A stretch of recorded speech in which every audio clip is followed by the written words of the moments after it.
it is perhaps most pertinent that I say something about President Obama's much publicized Iranian New Year message that was widely distributed on March 21st. Unlike his predecessor, in a message that was deliberately addressed to both the Iranian people and the Iranian government, President Obama made specific reference to the words of one of Iran's most eminent and revered poets, Saadi, who lived in the 13th century. As a matter of fact, the very same poem also graces the entrance of the Hall of Nations of the United Nations building in New York, with this calling for breaking all barriers. Human beings are members of a whole, in creation, of one essence and soul. If one member is afflicted with pain, other members uneasy will remain. If you have no sympathy for human pain, the name of human you cannot retain. My country's rich history of culture and civilization has ingrained Saadi's words into the subconscious of the overwhelming majority of our people, who are today the main victims of their brutal and bloodstained rulers. While I applaud President Obama for his courage and initiative in wanting to advance a new agenda, I am not at all sure about the wisdom of putting a suffering people on the same footing as an oppressive government. By highlighting this point, my aim is to draw your attention to the responsibility that we all have as human beings for showing care and compassion for those most in need of our understanding. In the case of Iran, I assure you that it is the people and not their ruthless government that needs to be assured of this understanding. It is they who need your support and solidarity, and not their oppressive government. I do not object to the new administration's call for engagement and dialogue with the Islamic Republic, if that should serve the higher interest of world peace.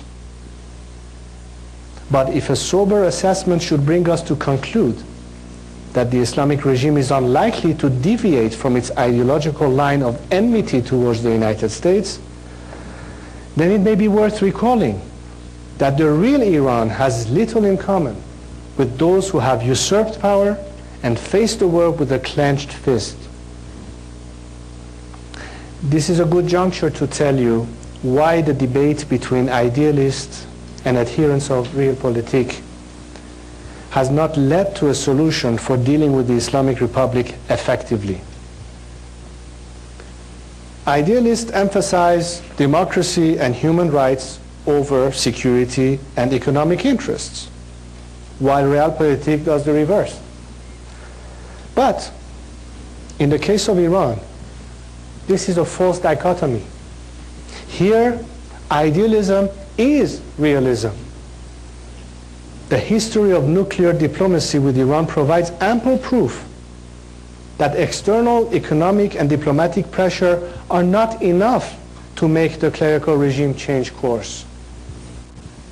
One must look at support for democracy and human rights as the means of increasing internal popular pressure on the regime for it to yield.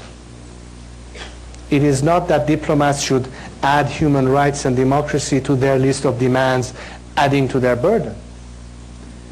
What I argue is that policies that strengthens the voices of Iranian people will be the most important instrument of pressure available to diplomats. This is why I say idealism is realism. Ladies and gentlemen, prior to concluding my remarks, I want to just say a few words regarding the so-called presidential elections in Iran. To all the hype that is being given to this upcoming event that is scheduled for June 12th, I just want to remind you of the following. Today, Iran is unfortunately not a democracy. and the election process does not in any shape or form reflect the will and aspirations of the Iranian people. Thus, any submission to the propaganda put forth by Iranian lobbyists and apologists who harp on the fact that, contrary to some other countries in the Middle East, at least some form of elections are conducted in Iran, is highly misleading.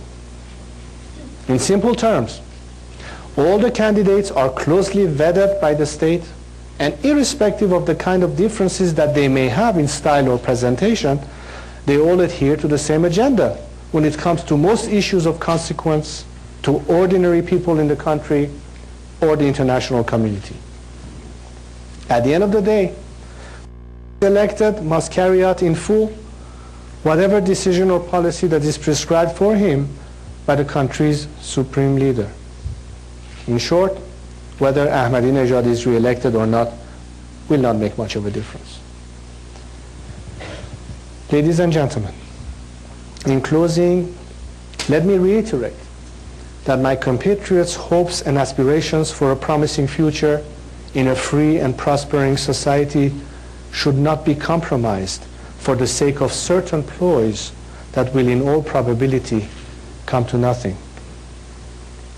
It should never be forgotten that beneath the unpleasant face of people like Khamenei or Ahmadinejad, there exists another Iran, an Iran which yearns for change. Female activists, restless youth, unionists, teachers and academics, writers and artists, ethnic communities and religious minorities, and disenfranchised citizens have all been part of a nationwide struggle for change. These are the true voices of Iran. These are the people that risk all for a better tomorrow. So I implore you, do not deny my valiant compatriots your support. You must let the youth of Iran know that they are not alone, that you have heard their cry for freedom. You must not, you cannot, in all conscience, turn your back on them in their hour of need, for they are the future. Thank you very much. Thank you.